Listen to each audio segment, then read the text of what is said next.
Hello, it's Blue Orange 22, and today I'm going to do the part 2 of my last video on gender stereotypes. Now my last video was called Sometimes Gender Stereotypes Do Make Sense. I put the link down in the description below. You can give it a watch. And basically I was talking about how sometimes gender stereotypes actually do make sense. There's a reason why we have certain ideas about gender. And the example I gave was if you had the sentence, men are more likely to enjoy boxing and women are more likely to enjoy makeup. Is that a stereotype? Well, maybe, but is it true? I think that it is. I think if you took 100 men and 100 women and you did a poll, you would find that that is true. But that is not trying to enforce any standard on anybody. And the point of that video was, look, you're not being oppressive by just pointing out a statistical reality. And it's not trying to shame people in any particular way. And it's not trying to enforce people into believing or doing any particular thing. Because there's nothing wrong if women like boxing or if men like makeup. And it's not saying that that's bad, and it's not saying that that doesn't happen. It's just pointing out statistically what's more likely. Now in this video, I'm going to kind of show you kind of the flip side to that, when gender stereotypes do not make sense. And I'm going to show you why. I actually think MRAs are more against gender stereotypes than feminists are. And it's actually MRAs who are against gender roles and gender stereotypes. So one of the things that feminists talk about is that how they are against gender stereotypes and gender roles, and they're trying to break the traditional and conventional, boxes for men and women, and these specific ideas that we have as male or female activities or roles. But I don't think that's totally true if you look at some real world examples. I'm going to show you some real world examples of how MRAs are actually fighting against gender stereotypes in law and society in a way that feminists aren't. Now I'm going to make a longer video down the line on this topic and really kind of break it down, but this is just kind of an introduction. Number one, let's look at pension ages. Okay, now all of these links are going to be in the description down below. The first one I'm going to talk about is pension ages. In many countries, the state retirement age, meaning the pension age for that country when a person can retire and start getting a pension, is actually higher for men than for women. So an example would be men have to retire at 65, women become eligible at 60, 5 years younger, for an example. Now in the UK, this has been going on for a few years now, but a feminist group came out and protested when the government made the ages equal.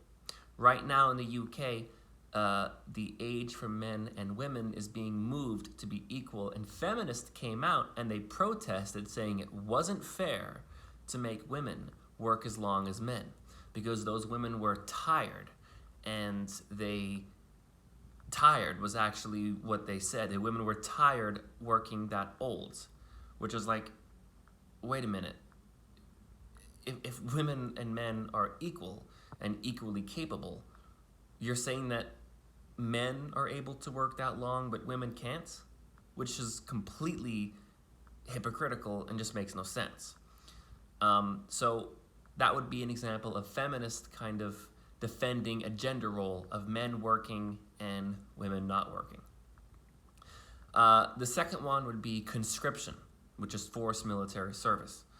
In Norway, a few years ago, the government made conscription gender neutral. Before, it was only male citizens that were conscripted. Then they made it so it was male and female citizens conscripted into the military. Feminists protested. This is also a link down in the description below.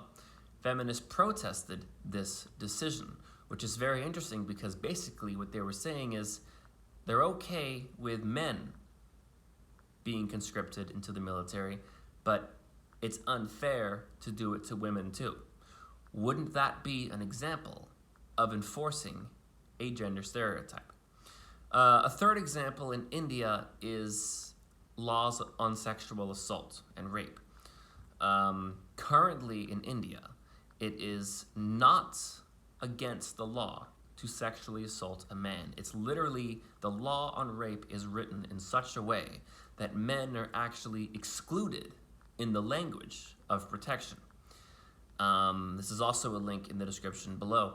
And in 2013, the Indian government wanted to change this law and amend this law to include men as well. But feminists came out and protested, basically saying that men do not get raped and that it would be a violation of sensible gender realities, which is basically saying gender stereotypes and gender roles, literally saying men do not need protection from rape.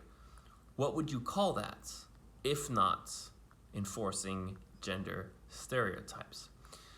You can see these kinds of things a lot when feminist groups say they are against gender stereotypes, but then when you have men come out and talk about their issues and how some issues are two-sided, suddenly feminists say, well, this is more of a women's thing, or it's not a what about the men's is what you're doing. And that's kind of what they say. Domestic violence would be an example as well. Feminists say we should have gendered laws on domestic violence that recognize how it's mostly an imbalance of power between men and women, which is a gender stereotype. So I think if you look at the actual law, if you look at what do MRAs want legally, what do MRAs want as law, you can see that it's MRAs that are against gender stereotypes and gender roles. Saying something like men are more likely to prefer boxing and women are more likely to prefer makeup, that's not enforcing a law. That's not really restricting people's rights. That's not enforcing a stereotype. That's not trying to change people's lives. Because you're not saying that there's anything wrong with men liking makeup or women liking boxing. You're just saying, well, statistically this is true. But the examples I showed are examples literally of laws that would affect people's day-to-day lives. And I think if you compare the two side by side, you'll see a very big difference.